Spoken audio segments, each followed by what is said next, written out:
ஆமா, இன்னைக்கு என்ன சமையல்? நீ ஆரம்பிச்சிட்டியா?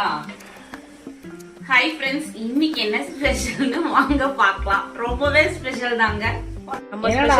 ரசம் தாங்க. என்னடா இன்னைக்கு நம்ம வீட்ல ரசம் தாங்க ஸ்பெஷல். நேத்து தெரியாம ஒரு மீன் குழம்பு சாப்பிட்டேங்க, வச்சு செய்து வாயிலையும் வயிற்றுலையும். அதனால இன்னைக்கு எங்க வீட்ல வந்து ரசம் தாங்க ஸ்பெஷல். தனித்தனியா தான் வச்சிருந்தேன், சாப்பாடு ஆற வச்சு கட்டுறதுக்காக இப்படி வச்சிருக்கேன். பேக் பண்ணிடலாமா? உனக்கு சரியில்லை, நீ ஏமா எங்களை போட்டு டார்ச்சர் பண்ற? அம்மாக்கு சரியில்லைன்னா பிள்ளைங்களும் தான்ப்பா தண்டனையை அனுபவிக்கணும். இன்னைக்கு முட்டை பொடி மாஸ் தாங்க ஸ்பெஷல். ஆம்லேட்டா ட்ரை பண்ணேன், திருப்ப முடியல, அதனால பொடி மாஸா மாறிடுச்சு. ரச சாதத்துக்கு இந்த மாதிரி உப்பு மட்டும் போட்டு பொடி மாஸ் பண்ணி சாப்பிட்டு பாருங்க, வேற லெவல்ல இருக்கும். ஏதோ சொல்லணுமேன்னு சொல்லலைங்க, உண்மைதாங்க.